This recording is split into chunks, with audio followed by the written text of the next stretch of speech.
जिसमें रेडी वो वाला लगा दो ना। मित्रों नमस्कार। आज हम फिर भगवद गीता के चर्चा में आगे बढ़ेंगे और हम चल रहे हैं अभी दूसरे अध्याय पर। ये दूसरा अध्याय वहाँ से आरंभ होता है जहाँ पहला अध्याय अर्जुन विषाद योग के नाम से समाप्त हुआ था। और पहले अध्याय में हमने देखा कि किस प्रकार इस पूरे युद्ध भूमि को देख करके और स्वजनों के हत्या की चिंता से अर्जुन चिंतित है, शोकाकुल है और विभल होकर के वो रथ में बैठ गया है और ये सोच रहा है कि ये लड़ाई मैं नहीं लड़ पाऊंगा या नहीं लड़ना चाहता हूँ। इसके बाद हमने देखा कि किस प्रकार कृष्ण ने उसे एक प्यार से लेकिन एक डांट, एक फटकार लगाई और बड़े कड़े शब्दों का प्रयोग करते हुए कहा कि कुतस्त्वा कश्मलमिदं विषमे समुपस्थितम अनार्यजुष्टम अस्वर्ग्यम अकीर्तिकरम अर्जुन। ये सारा अकीर्तिकर, अनार्य, अस्वर्ग्य, ये सारी बातें तुम आज क्यों कर रहे हो? क्यों ये सारी बातें तुम्हारे मन में आ रही है? और फिर आगे कृष्ण ने कहा कि क्लैब्यम मास्म गमः पार्थ। अर्जुन, इस तरह से तुम क्लैब्य भाव को मत स्वीकारो। क्लैब्यम मास्म गमः पार्थ नहीं तत्वहि उपपद्यते, ये तुम्हें शोभा नहीं देता। क्षुद्रम हृदय दौर्बल्यम त्यक्त्वोत्तिष्ठ परंतप। ये हृदय की दुर्बलता, ये क्षुद्रता, इसको तुम छोड़ दो। तुम तो परंतप हो, तुम तो बहुत बड़ा तपश्चर्या किया हुआ, तुमने बहुत बड़ी तपश्चर्या की हुई है, तुम तो परंतप हो, तो तुम्हें ये सारा शोभा नहीं देता कि तुम्हारा हृदय इतना दुर्बल हो। तो अब ये जब डांट फटकार सुनी तो अर्जुन दोबारा सोचने लगता है। जो उसने थोड़ी देर पहले कहा था कि भ्रमति वच में मनः, मेरा मन भ्रमित हो रहा है, मुझे कुछ समझ में नहीं आ रहा है, लेकिन ये डांट फटकार सुन करके उसे वापस कुछ समझ में आने लगा। तो उसे ये समझ में आ गया, ये देखिए उसकी बुद्धि का चमत्कार, कि उसे ये समझ में आ गया कि मैं जो स्वजन हत्या की चिंता की बात कर रहा हूँ, मैं जो कुलक्षय की बात कर रहा हूँ, मैं जो अधर्म की बात कर रहा हूँ, मैं जो पाप की बात कर रहा हूँ, पाप और पुण्य की बात कर रहा हूँ, ये सारी कृष्ण के ऊपर कोई भी प्रभाव नहीं छोड़ रही हैं। तो फिर अर्जुन जो है वो अपने मुद्दों की दिशा बदल देता है। अब वो कहता है, अब वो आता है गुरु द्रोणाचार्य जो गुरु हैं और भीष्म पितामह जो पितामह हैं। तो अब वो कृष्ण से कहता है कि कथम भीष्ममहं संख्ये द्रोणंच मधुसूदन इषुभिः प्रतियोत्स्यामि पूजार्हा वरिसूदन।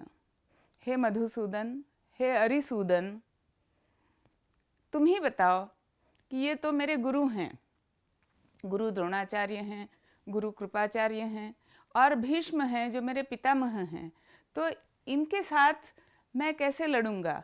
इनसे मैंने शिक्षा ग्रहण की, इनसे मैंने युद्ध विद्या सीखी, इनसे मैंने धनुष चलाने की शिक्षा प्राप्त की और मैं अपने धनुष बाणों को इन्हीं के ऊपर प्रयोग करूंगा। इषुभिः प्रतियोत्स्यामि, मैं बाणों को उन्हीं पर छोड़ूंगा जिनसे मैंने ये बाण चलाने की शिक्षा ग्रहण की। ये कैसी विडंबना है? और मित्रों, इस प्रसंग में जब ज्ञानेश्वर इस प्रसंग का विवेचन करते हैं तो वो अर्जुन के लिए अपनी ओर से एक प्रश्न और जोड़ देते हैं। उनके विवेचना में अर्जुन कृष्ण से ये भी कहता है कि कृष्ण, उन्हीं की दी हुई शिक्षा से मैं उन्हीं पर बाण छोड़ूं तो क्या तुम समझते हो कि मैं भस्मासुर हूँ? तो ये बहुत अच्छी जो लोक कथा हमारे यहाँ जो भस्मासुर की है उसका प्रयोग वहाँ ज्ञानेश्वर ने इस प्रसंग में कर लिया। तो मुझे बड़ा अच्छा लगा और मैं समझती हूँ कि ये जो पूरी हमारी भारत की एक विरासत है, एक सांस्कृतिक विरासत है, कहाँ भस्मासुर की कथा जिसका हम उद्गम भी नहीं जानते, हम नहीं जानते कि वो कितने वर्ष पुरानी कथा है। और ज्ञानेश्वर जो वो भी आज 700 वर्ष पहले के वो ये रच चुके हैं ज्ञानेश्वरी, लेकिन वो भी भस्मासुर का उदाहरण देते हैं और अर्जुन के मुंह से ये कहलवाते हैं कि अर्जुन कहता है ज्ञानेश्वरी में कि हे कृष्ण, तुम क्या समझते हो कि जिनसे मैंने बाण चलाने की विद्या सीखी, मैं उन्हीं पर बाण चलाऊं तो क्या मैं भस्मासुर नहीं हो जाता हूँ?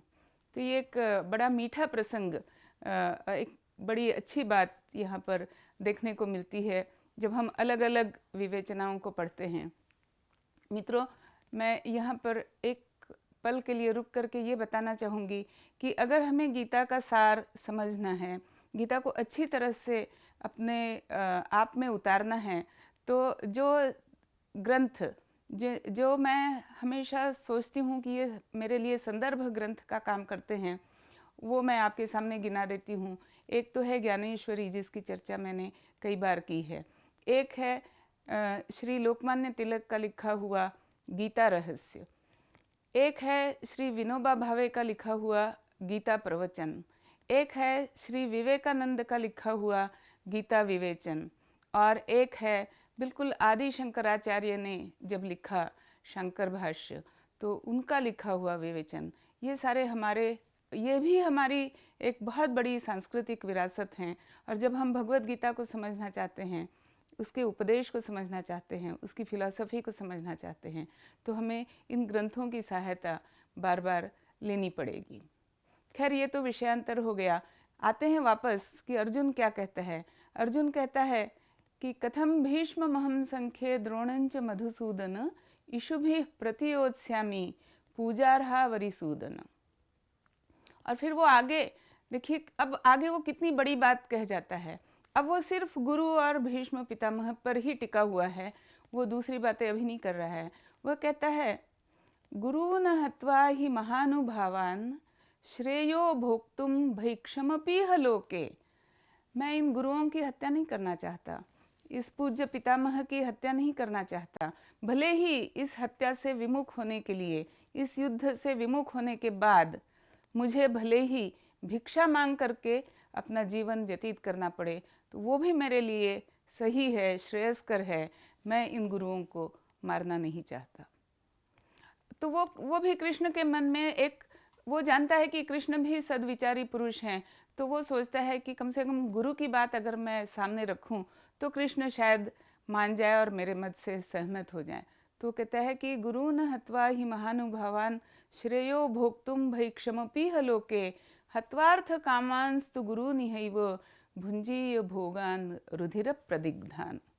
अगर मैं इन्हें मारूं, इन पर बाण चलाऊं और इन पर बाण चला करके इन पर विजय पा करके अगर मैं राज्य प्राप्त भी कर लूं, तो वह राज्य, वह सुखोपभोग, वह अर्थ, वह काम, वह धन वैभव, वह सारा सुख मुझे ऐसा लगता रहेगा मानो वह इनके रक्त में सना हुआ है, इनके रुधिर से सना हुआ है, इनके रुधिर से भरा हुआ है। तो फिर तुम ही बताओ कि वह सुख मुझे किस प्रकार आनंद दे पाएगा, या किस प्रकार मैं उससे सुखी हो पाऊंगा। कट। आगे क्या है? आज नीचे तक नहीं ले रहे हैं क्या? खाली मिड तक, नी तक। ओके। तो मित्रों, जब ये अर्जुन ये तर्क एक दे लेता है, तो फिर वो थोड़ा सा और रुकता है, लेकिन वो देखता है कि अभी भी कृष्ण की तरफ से कोई बात कही नहीं जा रही है, तो वो अपनी बात को और आगे बढ़ाना चाहता है। वो कृष्ण से आगे फिर कहता है, और यहाँ पे वो अपनी थोड़ी सी अपनी कमी को भी महसूस कर रहा है और उसे मान भी रहा है, उसे स्वीकार भी कर रहा है। वो कहता है नचैतद,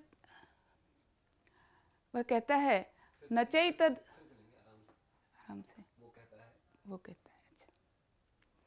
वो कहता है नचैतद विद्मः कतरन्नो गरीयो यद्वा जयेम यदि वानो जयेयुः। वो कहता है कि हम तो ये भी नहीं समझ पा रहे हैं, हम तो ये भी नहीं जान रहे हैं कि हमारे लिए उचित क्या है, अच्छा क्या है, श्रेष्ठ क्या है। क्या गुरुओं की हत्या करके वह राज्य उपभोग करना वो अच्छा है, या भिक्षा मांगते हुए जीवन व्यतीत करना वो अच्छा है। मुझे तो ये भी नहीं समझ में आ रहा कि दोनों में से मैं किसका चुनाव करूं, क्या हमारे लिए अच्छा है। मतलब वो देखिए कि कितने दो अलग अलग मुद्दों को सामने रख करके उनकी तुलना कर रहा है कि एक तरफ राज्योपभोग और एक तरफ भिक्षा मांग करके जीवन व्यतीत करना, लेकिन उसे लग रहा है कि शायद वो भी श्रेयस्कर है बल्कि इसके कि वो गुरुओं की हत्या कर दे। लेकिन अगली पंक्ति जो है वो और भी थोड़ी सी आश्चर्यचकित करने वाली है। वो कहता है यद्वा जयम यदि वानो जयेयुः। वो कहता है हम तो ये भी नहीं जानते कि क्या हमारी विजय होगी, क्या हम जीत पाएंगे या हम ही को जीता जाएगा। मतलब सोचिए कि थोड़ी देर पहले यही अर्जुन बड़े उत्साह में और बड़ी ललक से और बड़े अभिमान के साथ वो ये कह रहा था देखूं तो सही कौन कौन मेरे से लड़ने आया है, किसकी हिम्मत है जो मेरे से लड़ने आ गया। एक इस प्रकार का भाव उसके मन के अंदर था जब तक वो रथ दोनों सेनाओं के बीच में नहीं आया था तब तक। लेकिन अब उसका भाव देखिए चेंज हो गया, उसका भाव बदल गया। वो कह रहा है कि मुझे तो ये भी नहीं पता कि हम लोग इस लड़ाई में जीतेंगे भी या नहीं जीत पाएंगे। क्या गारंटी है, क्या निश्चितता है, कैसे मैं मान लूं कि मैं ही जीतने वाला हूं, कैसे मैं मान लूं कि हमारा ही पक्ष जीतने वाला है। तो वो कहता है कि तो फिर हासिल क्या होगा, फ़ायदा क्या होगा, हम क्या ले पाएंगे कि एक तरफ तो हम हत्याएं भी कर रहे हैं, गुरु की हत्या कर रहे हैं, सबकी हत्या कर रहे हैं। और वो कहता है कि वापस वो अपने बिंदु पर आता है कि जिन धृतराष्ट्र पुत्रों के जीवित ना रहने पर हमें भी राज्य वैभव अच्छा नहीं लगता, उन्हीं को हम मारने के लिए आज प्रस्तुत हुए हैं, क्योंकि वही हमारे सामने आकर के युद्ध के लिए डट गए हैं। तो ये एक बड़ी विडंबना है कि ऐसे तो हम उन्हें मारने नहीं जाते, उनके सुख में ही हम भी अपना सुख देखते, लेकिन आज ये प्रसंग आ गया है कि हमें उनसे ही लड़ना पड़ रहा है। और उतना लड़ लेने के बावजूद भी, गुरुओं की हत्या का पाप लेने के बावजूद भी इसकी कोई निश्चितता नहीं है कि हम ही जीत पाएंगे। तो ये जो एक अनिश्चितता का भाव अर्जुन के मन में आ गया है, लेकिन वो इसे समझ रहा है, ये एक बहुत बड़ी बात है। मित्रों, मैं थोड़ा सा यहाँ पे दोबारा एक विषयांतर करके एक कोट मैं कहना चाहूँगी। एक बहुत बड़े विद्वान ने ये कहा है कि ज्ञान क्या है। तो उसने ज्ञान की व्याख्या को बताते हुए ये कहा है कि to know that you know what you know and to know that you don't know what you don't know, that is the knowledge. तो हमें अगर ये पता चल जाए कि हमारी कमी क्या है तो वह भी ज्ञान है, और हमें अगर ये पता रहे कि हमें क्या मालूम है वह भी ज्ञान है। तो जो हमें मालूम है वह तो ज्ञान है ही, लेकिन अगर अपने अज्ञान को भी हम पहचान रहे हैं कि यहाँ पर मेरा अज्ञान है तो वह भी ज्ञान है। तो अर्जुन यहाँ पर अपनी कमी को समझ रहा है, क्योंकि वह भी ज्ञानी पुरुष है। वह अपनी कमी को ना केवल समझ रहा है, वो अपनी कमी को स्वीकार भी कर रहा है। वो कह रहा है कि जब इस युद्ध की कोई निश्चितता नहीं है, जो थोड़ी देर पहले कह रहा था देखते हैं किसमें हिम्मत है मेरे से लड़ने की, आज अब वो कह रहा है कि इस युद्ध में कोई निश्चितता नहीं है कि कौन जीतेगा और कौन हारेगा।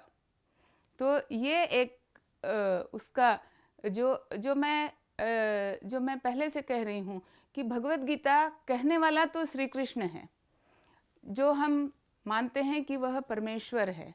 वह भगवत गीता में खुद भी कहता है कि मैं ईश्वर हूँ, लेकिन सुनने वाला कौन है यह भी बहुत महत्वपूर्ण है। और सुनने वाला जो है अर्जुन, वह भी एक ज्ञानी है, ज्ञानी पुरुष है, इसीलिए उसके लिए भगवत गीता कही जा सकती है। तो हम आगे ये चर्चा चलाते रहेंगे, आगे ये चर्चा हमारी जारी रहेगी। मित्रों, आज हम यही विराम लेते हैं। नमस्कार।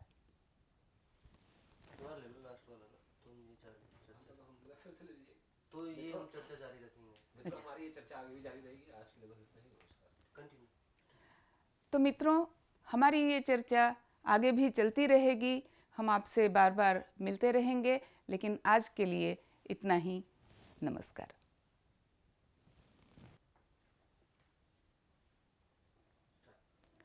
मित्रों नमस्कार।